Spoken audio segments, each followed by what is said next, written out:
Hello, everyone from far and near. So in the chat section, please type your name and the country, city where you are joining us from, and including the weather, just some fun facts we want to know of where you are right now. Welcome to the 2020 EPE session on evaluating policy influence. Felix, a colleague of mine you hear from, likes to refer to evaluating policy influence as a jungle. I always wondered, Felix, what do you mean by that? Yes, I like the metaphor of the jungle because policy processes are somehow so complex that we easily get lost. We always need binoculars to look from the top to exactly know where we are. What we will try to do today is to give you a survival kit so that you won't get lost the next time you're conducting an evaluation of policy support. Okay, I can see that Chandi has joined us from New York State, and she says it's a lovely morning. And it's sunny in Rome, where Francesca is. Well, thank you that you were able to join us. So we are excited that you found time to join us. The next 90 minutes are packed with interesting ideas, tools, and frameworks that we'll be interacting with and can be used in evaluating policy influence and many more. Later in this session, a link to the Linode platform will be posted in the chat for your use during selected segments. Felix? Yes, as we wait for the others to join, grab your coffee, tea, or water. I see we have colleagues from all over. Geneva, yes. 3 times Geneva, UNDP. We have New York again, OLA. Hello, Anna from Brooklyn. Hello, Asia from WMO. So as we're waiting, I wanted to ask you, the participants, briefly, what is your expectation for today's session? Feel free, grab your mic and talk.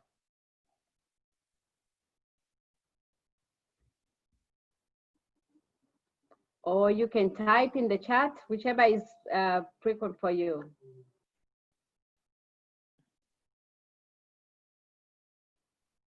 Liz Mercy, for example, what are the expectations for you?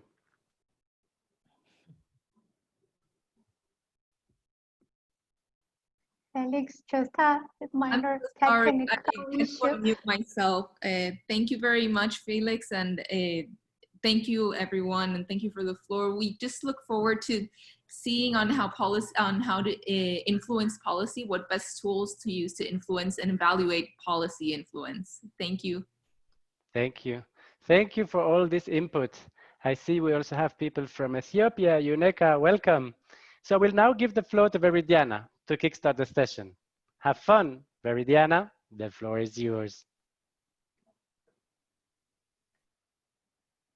Hi, everyone. Good morning, good afternoon, good evening. I would just give you a brief introduction on the key objectives and outline of the session. The main objectives today is to learn to unpack the complexity of a policy intervention and also to gain some conceptual clarity on what can and should be measured in an evaluation of policy support. The session was designed to last between 75 and 90 minutes. It will depend on your participation. It will start with a brief presentation of a few frameworks that we have learned over the past year as a group. We will then move to a brief presentation of the case study. I am sure you have all read it in advance, but we will try to harmonize our knowledge and understanding on the case studies, since it will be very important for the third part of the session, when we will move to an interactive exercise in order to apply the frameworks. And we will then end the session with a quick feedback and closing remarks. So back to you, Felix. Thank you, thank you. So before we continue, just a few rules of participation. Please mute your mic and close your camera when you're not talking. Make your contribution short.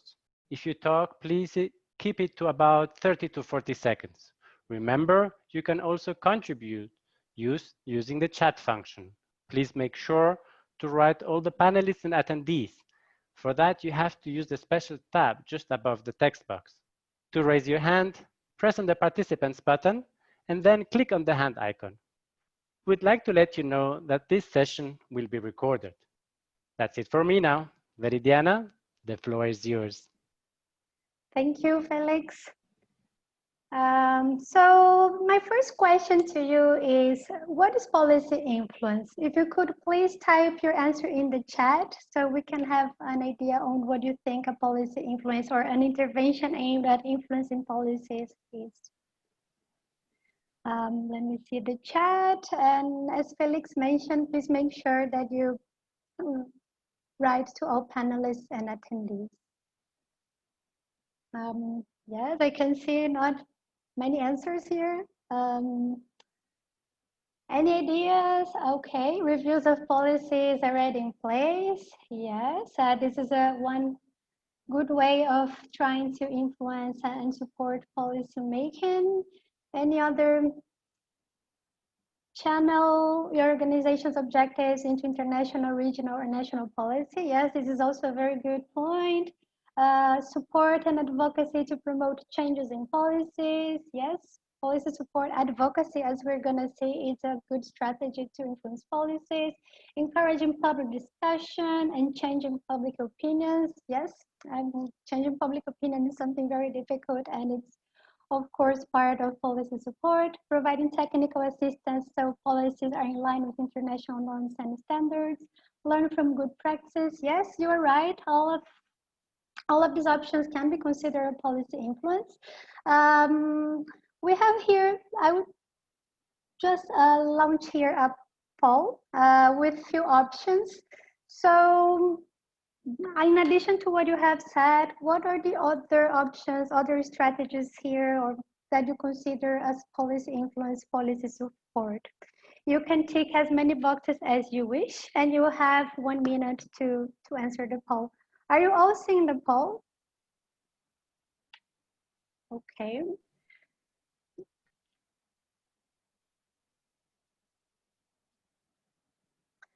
Okay, so we have 10% of colleagues who already voted. I will give you a few more seconds. Yeah, some of the answers you gave in the chat are also here. And yeah, I think this is a very easy poll, I can see. Okay, 55%. So please vote so we can show the results. Okay, 10 more seconds.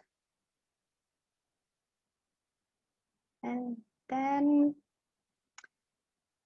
okay, so I'm gonna end the poll now and share the results with you. So as you can see, the winner here was the support, the formulation of a law, followed by facilitate dialogue between governmental actors and civil society. Then we have developed the technical capacities of the Ministry of Education staff, support the evaluation of an education policy, and very few of you voted in the produce and disseminate scientific data. I have to tell you that all answers are correct. So in fact, any of these interventions can be considered as a policy support activity. Of course, it would depend on the context, but they could all be considered. So moving to the next slide. In summary, we can define a policy influence or anything, an intervention.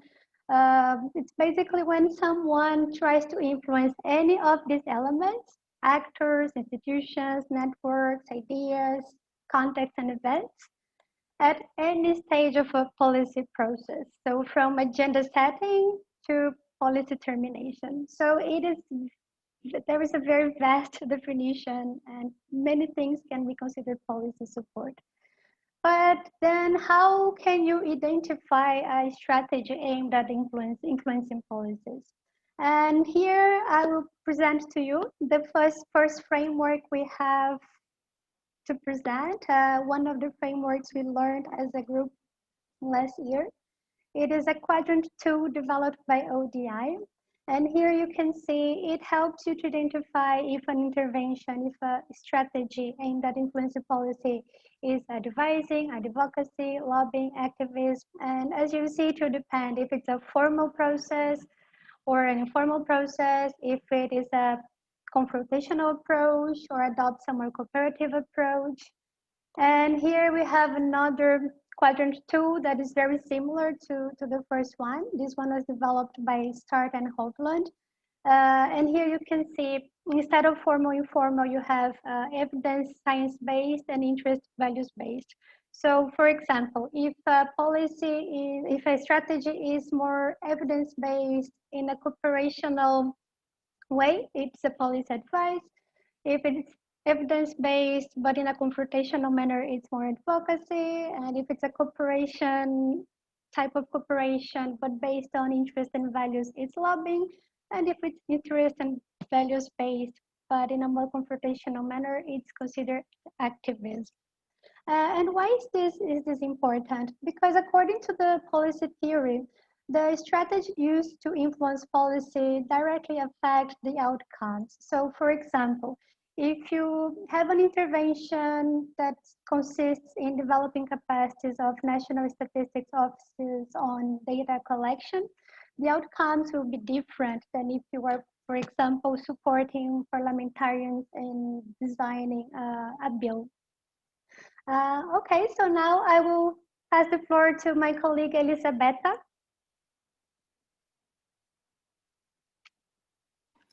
Hi. Okay, good. I can see, people can see me. So hi, welcome everyone again. And we're back with another question to you. Thanks, Veridiana, first for the introduction. So how would you see a theory of change of policy influence? How would it look like? And we know this is the basic step for all our evaluations, starting with the theory of change. So how does it look like? And you can write in your chat a few thoughts if you have.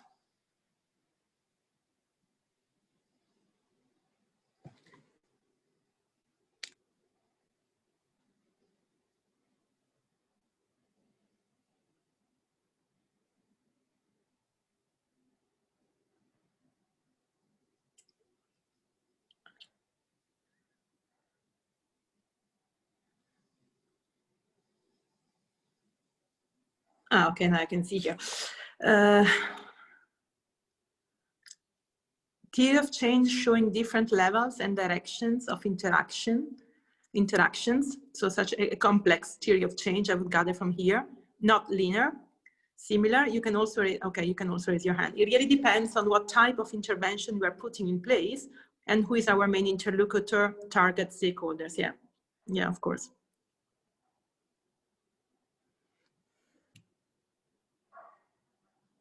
I'll just wait for another few seconds if there are other inputs. Otherwise, we already have some. Multi-levels, sure. Stakeholder focused, yes. Very interesting. We should really take notes of these points. It would show a variety of stakeholders with various inputs. So this also goes into the direction of complexity and multi-level and different arrows going in different directions, not simple.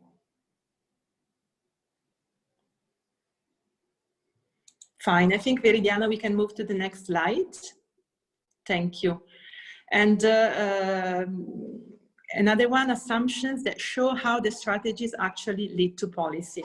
Thank you. I think they're all very useful inputs, and there is no one answer, as we all know. But what is clear is that if we want to evaluate policy influence, we first need to understand the processes by which policy influence change. And is also part of one of your answers. I'm trying to look for it, but show the different level and directions of the interactions. It's a bit the same to me. It's like how the policy actually influence change. So we need to break down the complexity into pieces that are manageable and understandable. So what we present in this slide is one model, is one possibility, is a 3 spheres model. And you see the reference from which this model comes from. It's Tuis and others, 2014. And it's a very good reference that we really recommend you to look and read if you have time. You can just Google it. And what you'll see if you look at the original reference is that this is just like the big, broad model umbrella, but for each of the different spheres, you have more detailed frameworks that explain what happened within each of the different spheres. So it's more complex than this one, but this is a good starting point. And what it does that is useful is to identify what is and what is not within our power to influence. And this is a big question that we need to ask ourselves when we want to design or to evaluate policy change. The first sphere, the one in dark green, the smallest if you want, is the sphere of control. And it's the areas that are really under our control. It's basically our actions. It's our strategy, tactics, inputs, activities, is what we do and what we control. Then we have the sphere of influence that is larger, and we have some influence there, but it's not completely under our control. There are also activities there and actions that depend from other people. And this can be something as simple as raising awareness or affecting the language of a policy or steering implementations. We have a role, but we don't control the entire change at that level. And then we have the third sphere that is larger, that embraces the other two, and it's the sphere of concern. And this, if you want, is a bit paradoxical in my understanding, because it's really not in our control. There is so much that depends from the overall policy and the political context and the overall context, so it's not in our control. But at the same time, is where we want to, is what we want to achieve. So the intervention actually want to get to that level, to changes in that level, but it's where we have less control. So if we can destructure or understand the different elements of an intervention according to these three spheres, it can really be a useful starting point to construct and design a theory of change. And this is a bit what I anticipate what we want to do in the next sessions, that is an application of this theoretical model to a concrete case study. Thank you.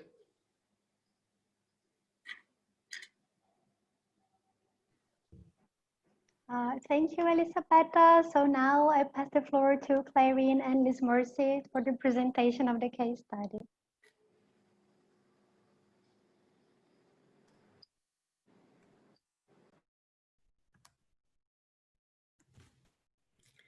Hi, good morning, everyone. Good afternoon.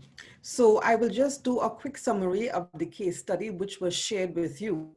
Now, I recall you got the long version of the case study and a short version of the case study. And what we've done here is summarize the case study into 3 slides. So we will just review quickly the case that you got. So to guide us through this exercise, we will look at the debate, conceptualization, and the implementation of the law of educational funding in Argentina in 2005. So the government of Argentina reasserted its goal to strengthen national educational policy with the main purpose of achieving a 6% GDP investment in education. So that was the general goal, a national investment in education to reach 6% of GDP. And it was to eventually impact on the social, economic, and democratic development of Argentina. There were 3 main budgetary commitments established by the law. How were they going to do this? The national government was aiming to increase 40% of its education funding. The provinces were going to put a remaining 60% in educational investment, and the overall investment per student should be above the 2005 values. And then they also aim to address key educational goals, some of which I would highlight. So some specific educational goals addressed by the law was coverage and enrollment of students to increase, equity and quality of learning to improve, and eradication of illiteracy, inclusion of ICTs in schools and classrooms, and improvement in teachers' labor and wage conditions. And overall, the overall goal was to reaffirm the social, economic, and democratic development of Argentina by investing in this, having this larger social investment in the education system. In terms of the results, there were some positive and negative results. Overall, a goal of 6.2% at country level was reached by 2010. And at the national level, some educational goals were implemented and assessed through indicators. These were increased enrollment at the pre-primary level, increased enrollment of vulnerable sectors of society at secondary level, and increased an average teacher salary by 20%, and advancements in the field of ICT, more students having access to laptops. On the negative side, the level of investment, however, was uneven. Some provinces exceeded it and some did not reach the 6%. And then the levels of education investment in the provinces were unequal before the law, and they remained unequal. And these inequalities impacted other dimensions of education. And then the educational goals, even though they were stated, they didn't have measurable indicators. So those were some of the negatives. In terms of the policy influence, so in comes a think tank called CPEC. CPEC was a policy-oriented research and implementation think tank hired to monitor and influence compliance with the implementation of the law. So how did they go about doing this? Their goals were to raise awareness and promote public participation in monitoring the use of resources, building capacities in key institutions responsible for the distribution of resources on education, and ensuring the successful fulfillment of commitments made by national and provincial governments. So the project influence objectives were as follows: to increase the demand for information about educational funding, to increase the information available to monitor educational funding, to increase the capacity and have a larger quantity of civil society organizations involved in monitoring the educational funding, to provide support for decision makers to deepen their analytical skills when dealing with educational funding, to influence the general discourse on educational funding, and to improve equity in the distribution of public funds. So on the next slide, right, so we look at the key activities and strategies of CPEP and how they brought this about.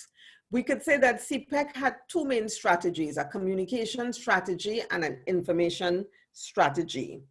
So they made available and they published information regarding compliance of the law through biannual monitoring reports. But in addition to that, their communication strategy covered drafting briefs reflecting the level of compliance of government and provinces with the 2005 law, creating a website to disseminate information disaggregated by provinces. They developed a guide for effective investment for provinces. There was public dissemination of the annual results of compliance with the goals, and they created dialogue with politicians responsible for complying with the goals. And in terms of the information strategy, they made information available on compliance with the law, and they also emphasized transparency of information. And that was a way of pressuring the provinces to comply with their commitments. And an example would have been Formosa's province. Their increased budget for education was widely publicized by CPEC. So that brings us to the end of this quick review of the case study on the Argentinian law. And we'll move next now into the next session, where we talk about some tools, the main tool being used and being explained here. So now I hand you back over. Thank you very much, Clarine. Thank you for the introduction to the case study, and good afternoon, good morning to all colleagues.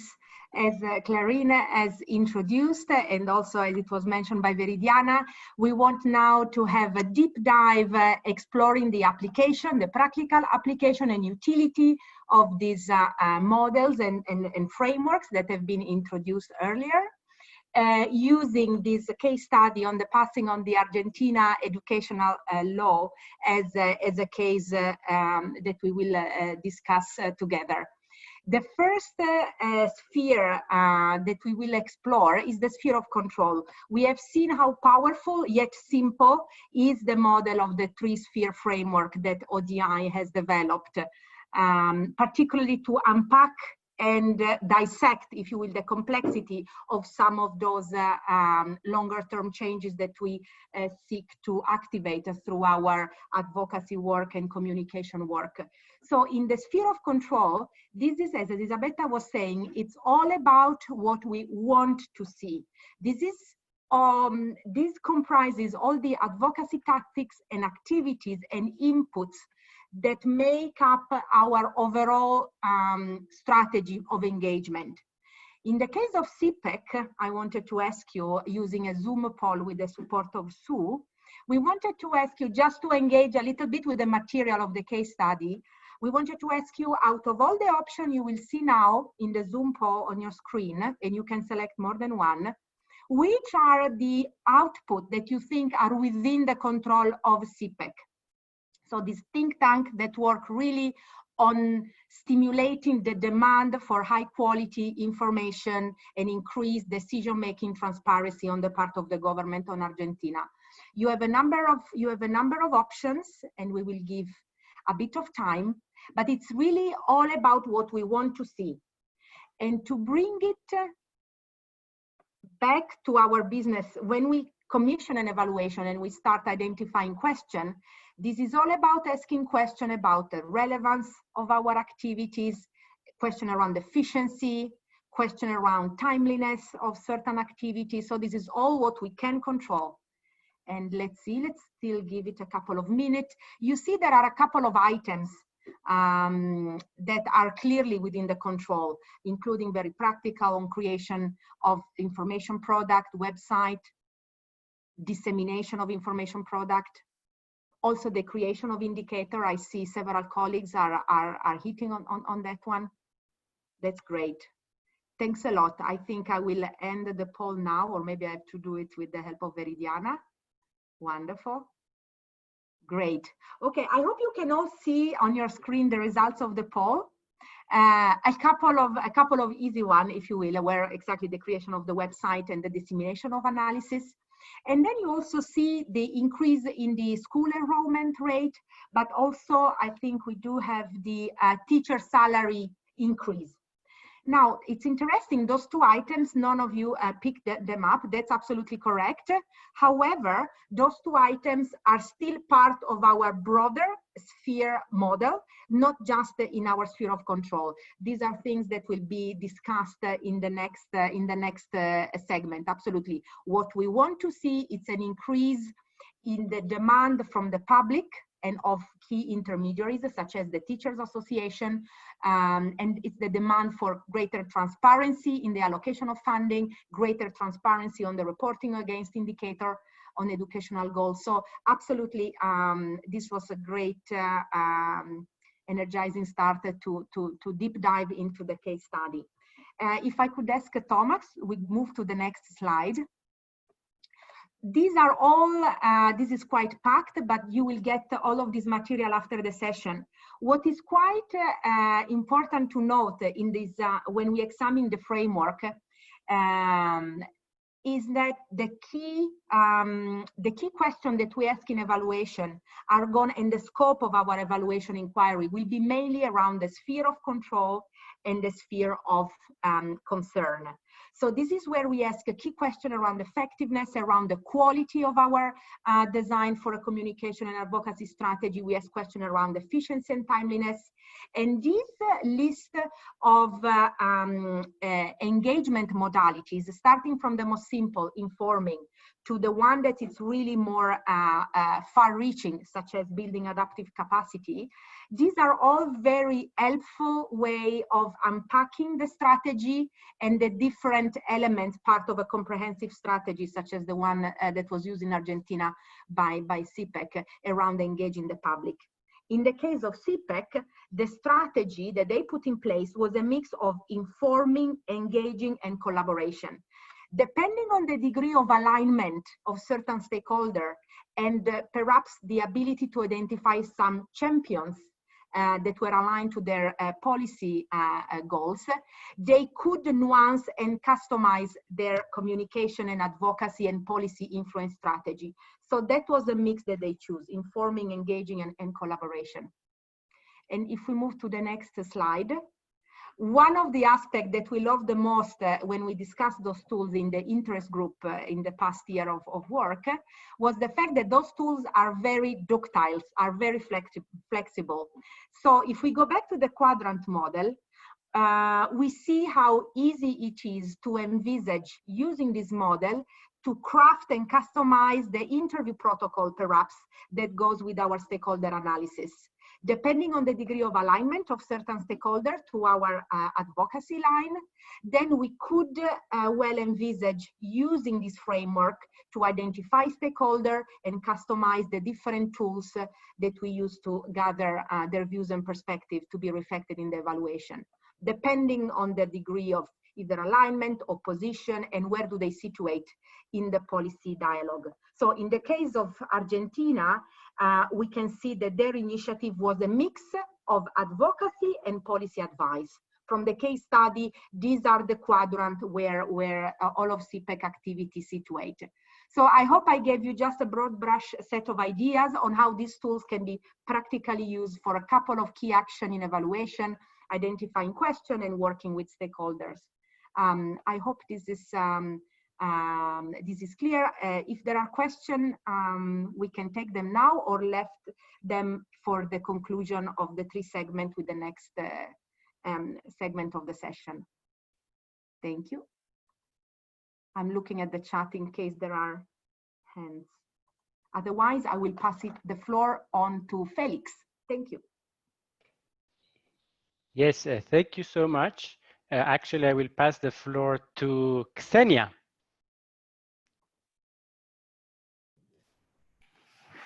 Hello, everyone. Thank you. So now we are moving to the next sphere of our model. We are to the sphere of influence, where we have less control of the outcomes, but we still have some influence. And it represents different effects of our actions on raising awareness, changing the information flows, or steering implementation. Of course, as we know, any attempts to influence policy do not exist in isolation. The policy support is part of a broader context that involves stakeholders and including an interaction between them. And taking into account this broader context and interaction between stakeholders, I would like to ask you a question that you see on your screen, right? And now it's a poll. So what do you think? What are the stakeholders in the sphere of influence that are also trying to influence the policy that we as evaluators should consider? On your screen, you can see multiple answers, so you can select more than one answer. So what are the stakeholders that we as evaluators should consider? I can see answers start coming in. Let's have a little bit more.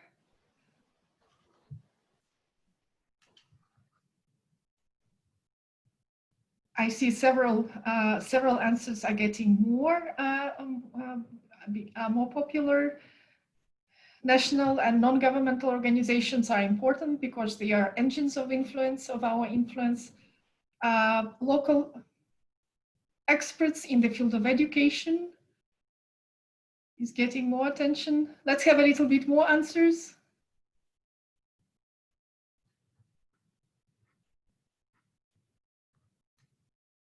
I'll give 10 more seconds, please.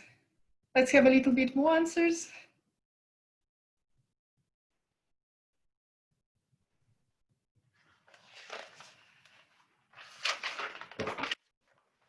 Okay, with this we can end polling.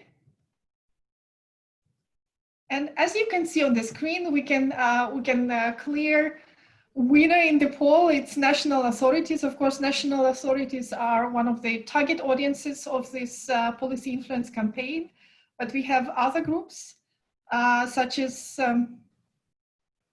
provincial authorities, so that's also national authorities, experts in the field of education, local non-governmental organizations, teachers' unions. So actually, again, all answers are correct. So all these stakeholders are in our spheres of influence. And if we can move to the next slide, please. Okay, so there are multiple stakeholders in our spheres of influence. Some we have direct control over, but many of them are acting on their own. So, for example, the teachers' unions.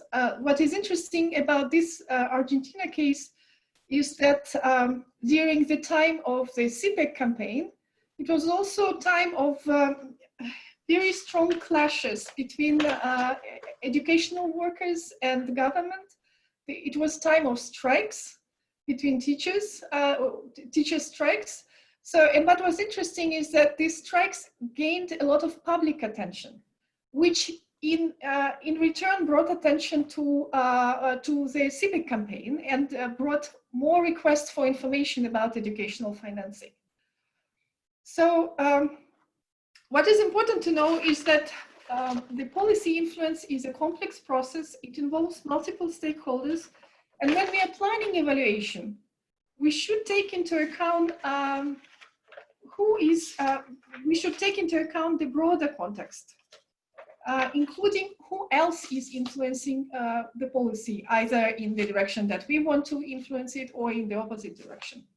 So with that, I would like to pass the microphone to Felix for the next question. Thank you very much. I see that Florencia had also a question there, and she was saying perhaps it would be good to have them by right holders and duty bearers to add a gender approach to the stakeholder analysis. I think this is a very valid point. I think we can also, duty bearers and right holders could be also differentiated on what is inside the government and outside the government. And I think I will pick it up now in my part of the section. And of course, a gender analysis would be also very important in order to see the differences as well of female and male respondents towards this law. So thank you, Xenia. So what we just looked into the stakeholders that were involved in the process. And now what we want to do is to go one step further. And we want to ask ourselves, what could be the direct outcomes of the intervention of the think tank CPEC? The question reads, do we see the question on the screen? Yes. The question reads, what could be the direct outcomes of the intervention considering the strategy, the context, and the stakeholders involved? For this section, we have quite a lot of time, and we will try to do something more interactive. So please go to the chat function and click on the link provided by Sue. I see she just provided it there. So what we will all do together, and I'm doing it myself, we're gonna all click on this link. Okay, whoops, I'm clicking on it. Okay.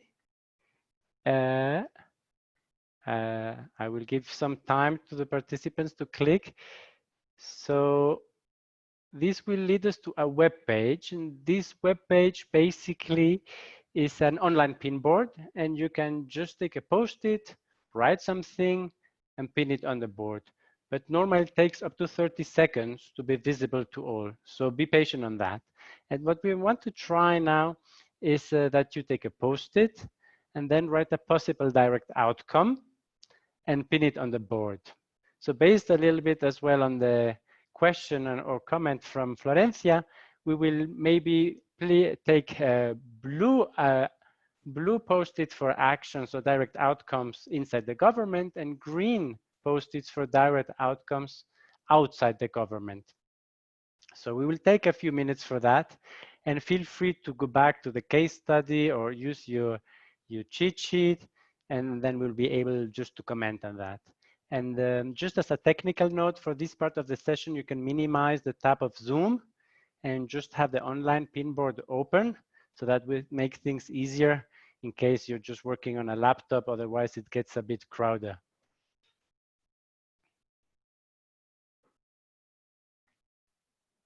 And in case you have any issues to access this link or questions on how it works, please let us know.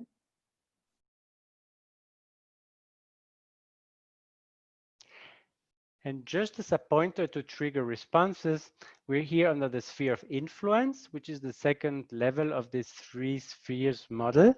And here we have to think of outcomes as changes in attitudes, changes in relationships, behaviors, sometimes changes in knowledge.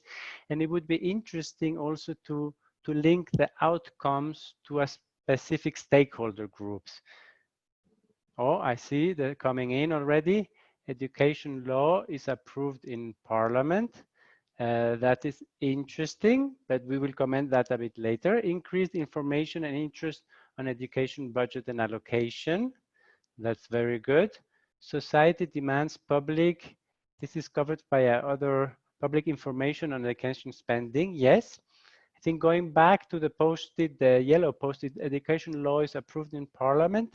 I think that would be already in the next sphere, more in the sphere of concern, because there we would have less control on that. And what we're really looking here in the sphere of influence are what is also called the boundary partners, the people we have directly interacted with, and we hope that they really do something as a result of our action. And the education law approved in Parliament would also entail many other actors, and that's why I think we could consider it more on the level of the sphere of concern. I see we have more process coming in. Strengthened capacities of government staff, Ministry of Education, very good. So we see here the link of, we have a specific stakeholder group, which is government staff, and at the same time we also have a change, in this case in knowledge, and it's the knowledge, skills, and attitudes. That would be the level that we would be able to actually measure in an evaluation of policy support, and that we could really try to direct our questions and try to really assess in an evaluation. Then here I have here on the right hand side, eradication of illiteracy through wider coverage. This could be, but I think somehow it would be a higher level, based on, because basically we have to focus on the intervention of CPEC itself. So what did CPEC? So CPEC really had this like information and communication campaign, and I think eradication of literacy through wider coverage would be really at a higher level in this case. So NGO put pressure on local government to increase allocation. I think, yes, that would be in line of the demand, the access, the monitoring. That could really be something very measurable and at the level of sphere of influence. And then here I have another post-it on capacities of provinces are strengthened to formulate budgets. Yes, that could be a direct outcome of really creating the capacities and having these dialogues with the people within the provinces and the government that would be more able to take informed and evidence-based decision regarding education and funding. Here, I think we have also the increase in teachers' salaries. I think that would be as well outside the sphere of influence. That would be already in the sphere of concern, in a sense that the CPEC did only really try to influence the politicians inside the government and the different actors, but it would be difficult to really attribute this maybe to CPEC's efforts. Nonetheless, it would be interesting to measure that if in the end the salaries did actually increase. Media coverage increase. I think that could be a very good possibility to really have this as an indirect outcome at the level of the sphere of influence. Let me see, here we have further up, increased knowledge of the law by the general public. That would be a very direct outcome that could be really considered as such. I think there are more coming here. Capacities of provinces are strengthened to formulate budget. This one I already read it. I think like maybe as we have enough time, we can also give to the participants a little bit the floor to reflect on that. I don't want to be the only one talking here. So if anybody wants to raise their hand or to really say something, I'm happy, and that's also the aim of this session, to also hear your voices a bit. So the floor is yours, participants.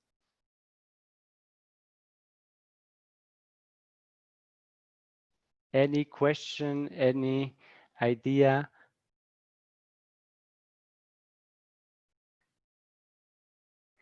And just what I just want to add here is that here we are on the sphere of influence, and that is a sphere an evaluator should aim to measure. We saw before the sphere of control. The sphere of control is really very classic in a sense. Okay, you have the activities, you have the outputs, and these you can really measure. It's maybe more evaluation of outputs, but here we're really talking about outcomes. And for this, for have direct outcomes that can really try to measure one level higher and just the things that we just control, the outcome should be measured as clear as possible. And what does that mean, clear as possible, would be to really try to focus on a change in attitudes, behaviors, relationships, and these should be actually linked to a specific group of stakeholders. And that is the key, so that we can really try to assess and to measure and to really try to provide some evidence that CPEC really actually made a difference in these groups of stakeholders. Of course, this most of the time can be done more on a qualitative level. And here I start seeing here a comment. Is increasing knowledge and skills on the sphere of control or sphere of influence? So this is a very good question. So basically, increase of knowledge would be a classic thing that would be on the sphere of influence. I think, for example, on the sphere of control would be really more, for example, if you give a training and that the training that was delivered, that would be under the sphere's control. But actually the fact that these participants would take on this knowledge and would really have a change, and ideally also change in behavior, that would be really in the sphere of influence. So basically, I hear somebody here, a microphone. Does somebody want to add something? Yeah, so basically, I think just to say the difference between the sphere of control and the sphere of influence, the sphere of influence is always focused on a stakeholder that is outside your organization. And this stakeholder, which is a person, because what we're doing with evaluating policy support is always about change in behavior of a person. So behavior, knowledge, attitudes, everything that would be a change, be it just cognitive or behavioral, that would be actually the sphere of influence. Everything that is more kind of increase of salaries, as we saw, and also, for example, the increase of level of literacy, passing the law, these are actually things that are really more long-term, and that the result actually of these changes of knowledge, attitudes, and behavior. So basically what we hear, so this also to make the difference between sphere of influence and sphere of concern. Sphere of influence is really these changes within the behavior, knowledge, or attitudes of people, and maybe the sphere of concern would be more really like the long-term impact or the long-term outcome, in a sense of something tangible that you say, okay, you have a law, which is something that you can show, it's on paper, or you have an increase of salary, which would be something monetary. So that would be kind of the difference between sphere of influence and sphere of concern. Here I see that Angeline has also written something. Is increase in knowledge and skills on the sphere of control or influence? Okay, I just replied that. I imagine application of knowledge was on the sphere of influence, not knowledge gain. But there are different schools of thought. Of course, I think that what we have learned this year with a group of evaluating policy support is that, you know, not only the content of evaluating policy support is extremely complex, but there are really different schools of thoughts. And what we're trying today with you is just to give you a few tools and to have this conceptual clarity, to have these binoculars, I just said, to not lose the forest for the trees. But of course, I mean, it's like the lingo with log frames, what is an outcome and what... Jugando con sus stickers ahora. Hello. Okay. So here, sometimes outputs and outputs are in gray zone between sphere of concern of influence. Exactly. I think this is a very valid point as well. So basically, as an evaluator, you will have to take sometimes decision, and this model is really just like an idealistic or an ideal scenario. But then, of course, when you design your evaluation, you will have to give thoughts and see whatever makes sense to you in order to achieve your goals of your evaluation. Because basically, at least our group believes in the utilization focused evaluation. So you will always have to go back, okay, what is it going to be used for? What is useful? What can be assessed? What can be measured? And how can we use that to really increase learning and improve our projects and programs in the next time? I think here we have more questions. We have Florencia. What about measuring the degree of influence? What measures would you use for that? Okay, so this can be as diverse as possible. So influence, the first thing we would need to do is to decide, okay, what do you define as influence, or like the level of influence, the sphere of influence level, and you would have to define what are your direct outcomes, no? And you will have to link it to a specific stakeholder, and then you would have to brainstorm how you want to really measure that. For example, if we go back to the case study here, for example, we have a post-it here. Okay, NGOs put pressure on local government to increase allocation.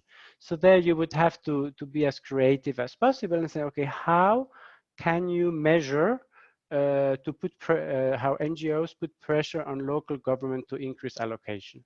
So for that, basically the best would be to really make maybe a focus group discussion with colleagues of you, people involved, and see how that could be best measured. In this case, it could be okay to see what different types of pressure on local government by the NGO does exist. For example, we could have either campaigns, information campaigns, or we could have, I don't know, demonstrations. You could have, I don't know, talks on TV, on radio, interventions on media. So I think this is what types of information you would have to track, and you would have to track what happened before the intervention of CPEC and after intervention of CPEC, and really try to see how this has evolved and to see how this has increased. I think here we have more comments coming in from Masa. Since there are multiple channels of influence, and each channel has different layers of influence, it may be interesting, it's moving, it may be interesting to do this by target groups. Exactly. So basically, it is very interesting to link it all by target groups and to really try to dissect it as much as possible and to link it to the different groups, so that you can really not only try to assess this influence in terms of content, but also in terms of the different target groups. And this you would have to see how you kind of dissect it and how you disaggregate that, all bearing in mind that your evaluation has to still be manageable, and you have to have this broad overarching view that you're going deeper here to try to assess this level of influence, but at the same time you will have to keep this bird's eye view to go up higher again and to really be able to then collate all this information to try to make it useful for this evaluation. I think here we have also Emilia Breton, who says, to measure the degree of influence, a key thing would be to ask directly to the person, institution influence, if they acknowledge the influence or not. And of course, triangulate with other sources. Sometimes this is not possible. And how much? I think this is also a very valid point. You can ask them directly. Here, Veridiana also says, this also goes back to what Xenia presented. You would need to understand who are the other stakeholders trying to influence the same policy, either positive or negative manner. In addition to what Felix explained, says here, Emilia. Felix, now we need to go forward. Okay, so now we need to go forward. So basically, I will now give the floor to Emilia. Emilia, the floor is yours. Thank you so much. Hey, thank you. Thank you so much. The discussion is very good. So we're moving now to the final part of our case study to apply the tools that we are learning today. And so now we are moving to the last part of the sphere, which is the sphere of concern. So I think this will be very easy now, question to answer, considering that the colleagues have already gave so many tips, and also you have already anticipated the answers to this question.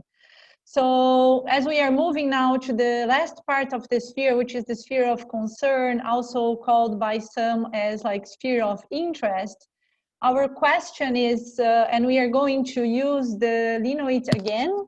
So to answer this question, you are going to click, maybe we can put the link again here on the chat, but we are going to click on the same link for the Linoit, and we would like to ask you to answer the following question.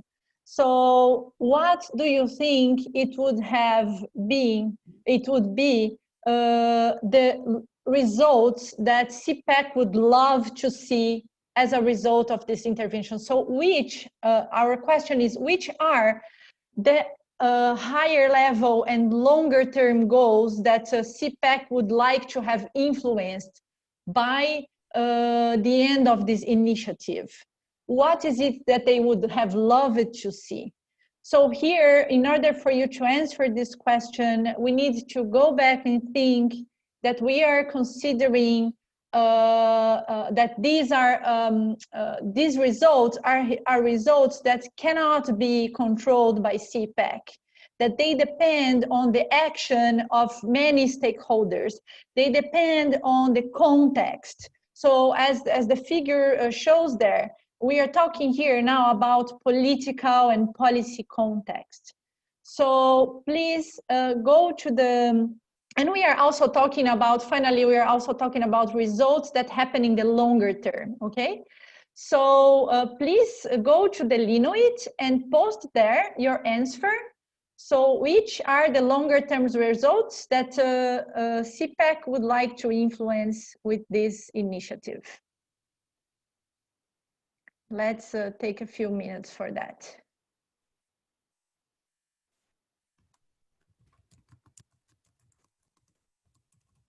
Okay, so I see a couple of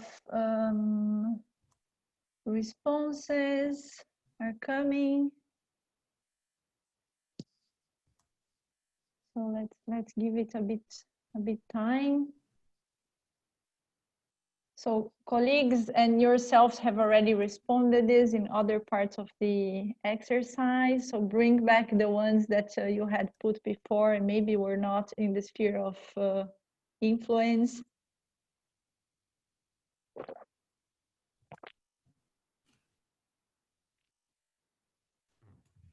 So I see here one is higher enrollment rate of students. Yes, so this would be a longer term effect. Oh, okay, so now I can see many answers. Okay. Okay, so very good. We have eradication of illiteracy. Yes, increase in teacher salaries, increase investment in education. Evaluation budget is increased. So this I'm not sure what was exactly evaluation budget of education, maybe increased and maintained. So we are talking about, maybe it was education budget instead of evaluation. So yes, of course, we're talking also about increase and maintaining of budget. Government provides additional funding for education. We have even longer term goals that we can consider also, which are like improved standards of living, reduce inequality in terms of access to education. So this is also important because we are talking about a country where the educational policies are implemented in the province level when we have a lot of inequality. So this would be one of the longer term goals as well. So uniform and sustained increased investment, equity and equality of learning, literacy rates improved, reduce inequality. So very good. I think we are I think you really got the point that now we are really talking about aspects that are really beyond the control of CPEC, but can be influenced by CPEC, but also by other actors and other contexts. Better balance of education funding between provinces, very good. So as per, for example, here I see increased capacity of individuals. The increased capacity would be more like in the sphere of control/influence. So not much. Of course, we hope that the increased capacity is maintained and in the future. But this is, we are now talking about more like something that are really in the longer term. And finally, new, so let me see here, increased employment of women in public services. Yes, this could be longer term goal influenced as well. So I think very good. I think we grasped the idea here, and we can go back to the PowerPoint now, please. So I think everybody really grasped the idea here of what would be the expected impacts. So here, just to summarize some of the impacts that we had identified, which are very similar to what you have identified already. So increased investment in education by the national government, by the provinces, and equitably across the jurisdictions, across the provinces. Achievement of educational goals set by the law, like coverage, teacher salary, etc., literacy. The students in Argentina have equal access to educational resources, infrastructure, quality education professionals. Then the next slide, please. And then in the very longer term impact, what we would love to see is the improvement in the socioeconomic and democratic development in Argentina as a result of the increased investment. But see that these, we are really here talking about the longer term. So some of these longer term impacts are closer to the sphere of influence, and some of them are farther. So it's important that we also can acknowledge how close or how much CPEC can influence some of these longer term impacts, and how much these are really even farther from the control. Because of course that the improvement in the socioeconomic and development of Argentina is not only the result of the increased investment in education. It would need to be a result of many other factors in Argentina, not only of education. But this would be the ultimate goal, the vision of this initiative, okay? So moving to the next one now. So this is the final question, actually should be question 6. So now coming back to the evaluation. So considering what we have just seen, you know, you have just identified which are the longer term goals of this initiative. So can we realistically assess these long-term goals, these impacts that are in the sphere of concern? So please, now I would like to open the chat for your inputs to answer this question. So now we are going to, if you want to answer this question in the chat, or if you want to raise your hand and to answer this question. So could an evaluation realistically assess this desired state? What do you think? Please type in the chat. Okay, so Clarine says difficult to assess because of contribution of other factors. Yes. Okay, so sometimes manager consider it's not possible to assess longer term impact as it's beyond the influence. But then what is then the role of risks and assumptions when evaluating policy influence? Okay, I'll just take a few more and then difficult to assess because of timeline.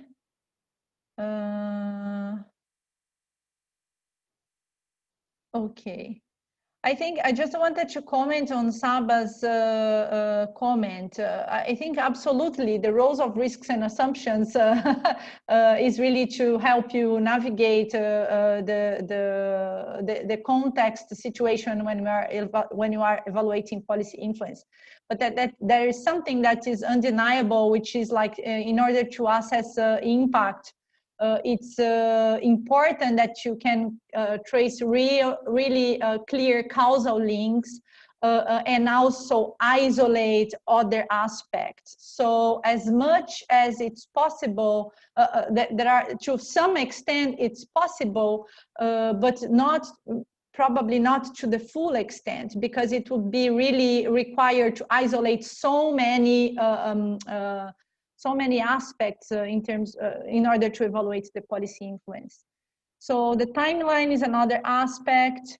Perhaps at best we can map out how the outcomes influenced by the project can contribute to longer term goals. So yes, absolutely.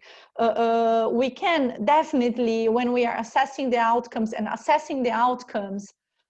can really be helpful in terms of tracking this causal link between what is in the sphere of control, the outcomes, and then of course the progress to impact. Costly to attribute change to a project. Attribution will always be an issue. Assessing longer term goals requires rigorous methods that most evaluators cannot comprehend. So yes, I think more or less we have an idea. Maybe we can move to the next slide and then wrap up this conversation. That there are some progress to impact or shorter term impacts that we can assess, provided that we are measuring the indicators, adequate indicators, and also provided that we are measuring the outcomes, that we are really evaluating and assessing the outcomes. Because if we don't really assess that chain of change, then it's really complicated. Now, the longer term impact, as we have discussed, it's more difficult to evaluate because of the influence of so many other factors and context, which are outside of most interventions that do policy influence or policy support. So the next, yeah, okay, so thank you very much. I think this concludes my intervention. And now I would like to give the floor to Josephine, so that we can reflect a bit on the learnings from this session. Thank you very much. Thank you, Amelia, and thank you, colleagues. I think this has been an interesting conversation that we've had, and I'm sure the participants agree with me that we've learned quite a lot. You know, simply because when you are planning for evaluating a policy influence, you have to unpack a lot of things, you know. And so what we've learned in a nutshell, before I even request colleagues to come in, is the importance of identifying the strategies that we use in a policy influence. This is because we have to have something that concretely helps us to design the methodologies and the tools that we need to undertake an evaluation. So we have to look at the methods that were used. If you go to the next slide, so we see this sphere of influence and the sphere of control that was presented. So what we learned through our process is to ensure that we focus our evaluation as much as possible in the spheres of control and influence, because these are the parameters that we can plausibly evaluate based on the interventions that we are able to put in achieving this education. And for CPEP itself, if it were to evaluate its work, it would do well to look at the activities that they did and also what was achieved in terms of the influence with the various stakeholders that they engaged. So I would want to hear from you to see what you've learned before we go to the next slide. Maybe there are some other aspects that people feel spoke to them in the presentations that were made, especially with regard to the tools that were used. Just a few comments in the chat, maybe 2 or 3 before I go to the next slide.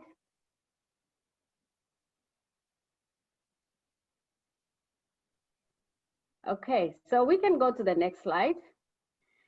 So here we want to just maybe think through how this approach differs from the traditional approaches that we do in terms of the theory of change. For instance, how does the approach to a theory of change of a policy influence differ from a traditional theory of change that we know of, maybe project of building an infrastructure, for instance?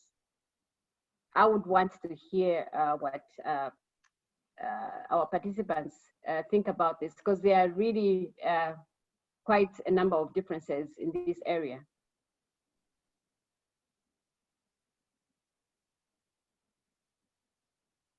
Okay, I see a comment.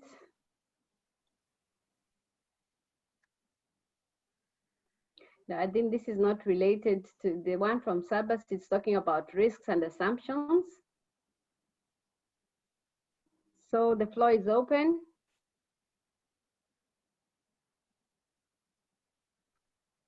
Okay, so there's a comment from Felix saying policy influence is non-linear, which is very true. And this is a major difference from other traditional types of interventions that we do. Okay. My colleague is typing, so if you can even pick a mic at this point and just share your idea, that is also welcome. I'm sure we've learned a lot here. For instance, if you want to a theory of change of policy influence, it helps to focus the evaluation questions, for instance, by linking strategies to the policy influence of objectives. Okay, so there's another response there. It says more assumptions since less control. Yes, we have to assume a lot of things in policy influence. There are a lot of other things that are out of our control. Any other contributions? There are more actors involved from Sarah. That is true. You have to think beyond the program to the sectoral level and context. Indeed, contextual matters actually play a big role in the policy influence. Most useful is how much of the influence is not in our control. It's more theoretical on how change happens. That is from Elizabetta.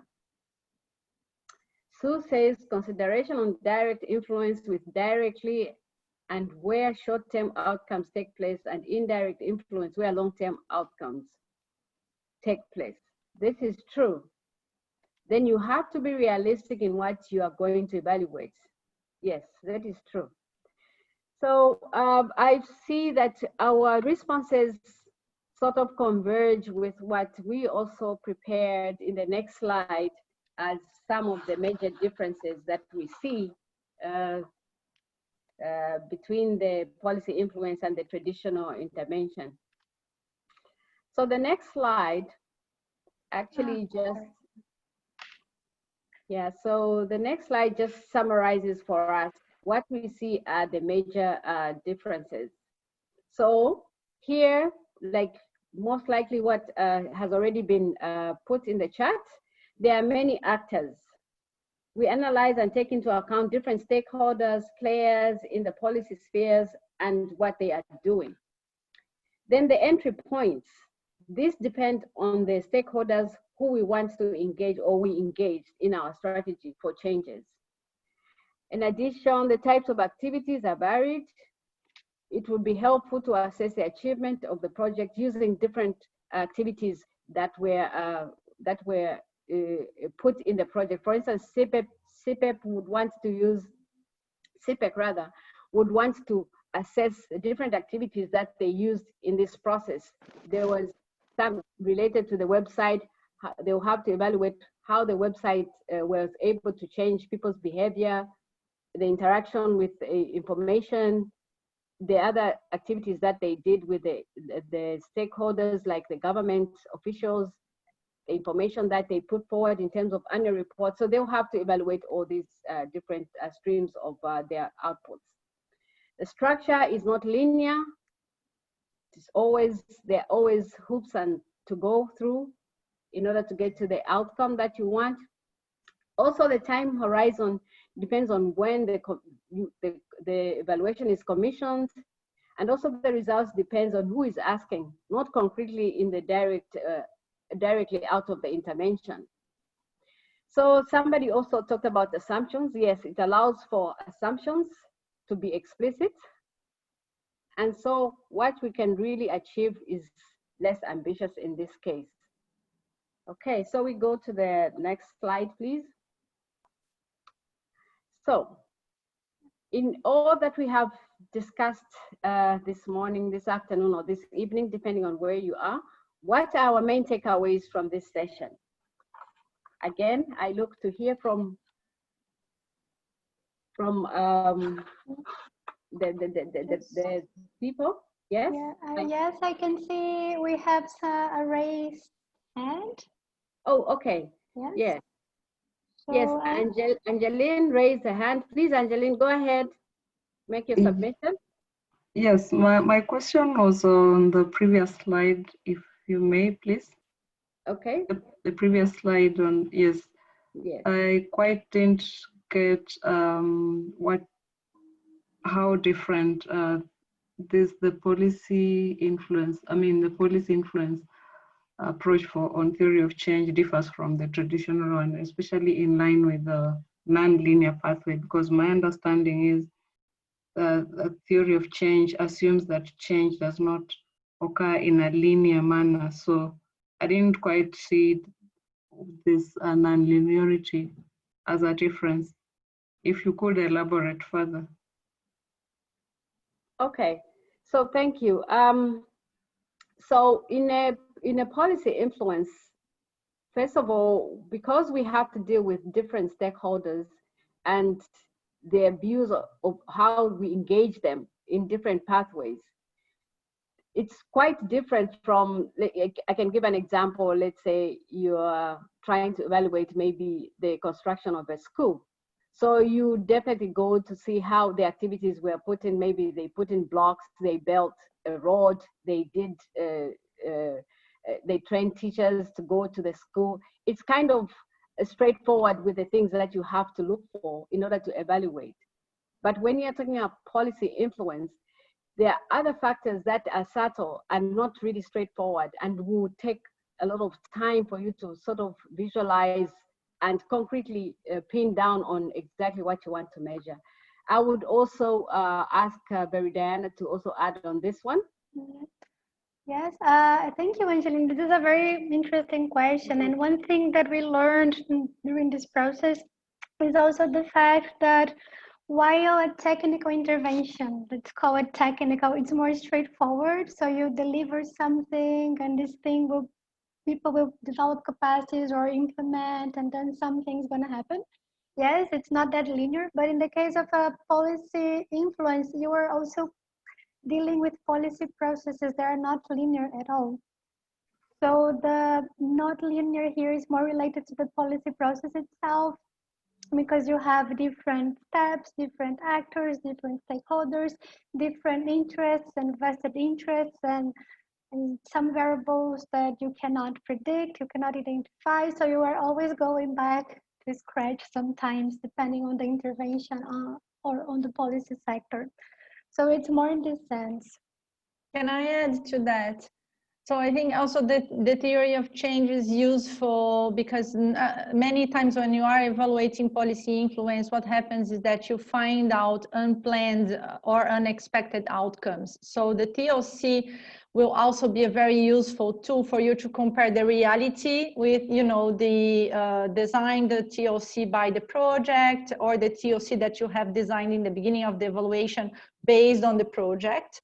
So when you compare the reality with the TLC, this is also a very useful tool to evaluate. So just wanted to highlight that because many times the unplanned outcomes are even as important as the planned ones.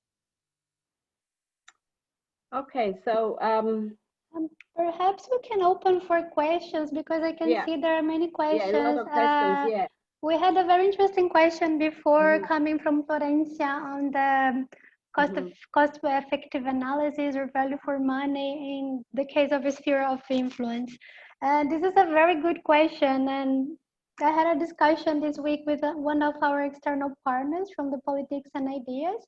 And his answer was, it's almost impossible because it's very difficult, although you can attribute value for capacities, staff, and for example, but you cannot translate some intangible results into numbers. So for example, if the influence is to strengthen the policy dialogue, how can you translate policy dialogue into numbers? So it's very difficult. And also the other difficulty is the attribution factor, because in a policy process, you have so many actors, but so many actors playing a role, and sometimes not even actors. You have other contradicting policies playing a role. You have, it can be so unpredictable that it's very unlikely that you can attribute the influence to your intervention. You can assess contributions, but not real attributions. So conducting cost-effective analysis, perhaps there are examples, but the answer was it's almost impossible. But of course, it all depends on the influence or on that strategy. Thank you very, Diana. I'm actually seeing something very interesting in the chat here from Masa. He's actually saying, and this is actually food for thought. How can we ensure that this outcome mapping responds to the criticisms on the traditional 4x4 log frame, that external factors are treated as assumptions and static? So probably bringing in the framework of the 4x4 log frame of these things, especially the assumptions and risks, would also help in how we map out with our outcomes. And Matthias is also saying policy influence is difficult because it deals with changes in systems, structural aspects, which don't change overnight. And I just want to add there, like, you have to broker, for instance, in a policy influence, it's a question of trying to broker relationships and ideas, which you have to sort of help people converge into a certain direction. So it deals more with things that are not tangible that we can influence, but it has to do with also the subtle things about human behavior. So I think that's is what makes this process a little extra special, and of course of interest to our group. Yeah, and I think also related to Masa's question, one thing that we learned is that the main problem of evaluating a policy influence is managing expectations, because there are like huge expectations. Oh, you should assess how my intervention contributed to reforming a law or reforming a policy. So what we learned is that using this sphere, 3 spheres of influence, you can manage expectations, because once you explain that you need to focus on control and influence because concern is too far from what you can achieve, and then it makes easier also to list all the assumptions and all the risks. Here we just presented some tools because we didn't have time, but we have also explored other tools throughout the year. For example, there is a context matters tool, where you can try to map all the factors and variables and actors within a given context, the policy context that is playing a role, even supporting what you were doing or playing against what you were doing. So at the end of the day, with these three spheres, we end up having a very concrete and realistic outcomes that can be achieved. Thank you very, Diana. And yeah, so like outcome harvesting, perhaps we need to bring in time factor tracing the spread of influence. Yes, Masa, actually, that is one of the tools that we also learned throughout the process.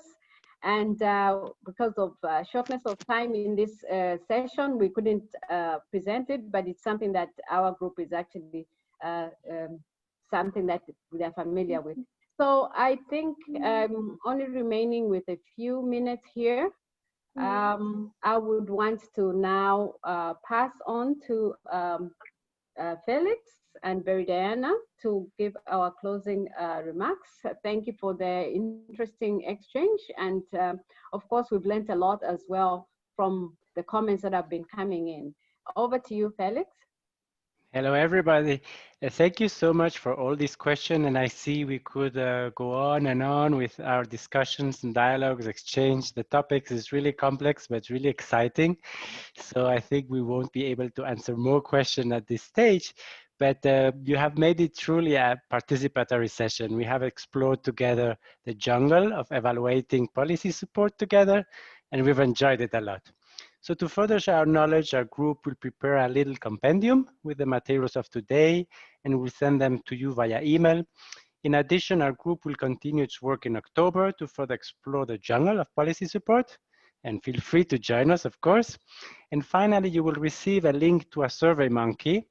There you can give us your feedback on how the session went. But I will give the floor back to Veridiana so she can also say some final words. Yes, thank you, Felix, and thank you all the members of the group and all participants for this very interactive session. It was not very easy to prepare, but we are very happy with the outcome. As Felix mentioned, this is what we explored during the past year. So how to plan, how to design a theory of change, what is feasible, not feasible. And then next year, we will move to methods and other elements that could be useful. So now, if you could give us 5 more minutes of your time, I'm sharing with you a link to the Survey Monkey. This survey was prepared by the EPE organizing committee with both support. So your answers will be confidential. So you can criticize the session if you wish. But if you could please respond it right now in 5 minutes, it's very quick. This would be very much appreciated so we could all improve our remote virtual EPE sessions in the future. So at this stage, we just want to say thank you so much for all your time, your participation, and we will look forward to continue interacting with you in the coming year. And thank you so much. We'll just say bye-bye at this stage. Yes, and if you have any further questions, if you want to learn something else, please feel free to contact any of us. We would be more than happy to support you and share our experiences with you. Of course, we'll switch on our cameras to say goodbye and say thank you to everybody, participants and panelists. It's always a pleasure. Thank you, everybody. Thank you.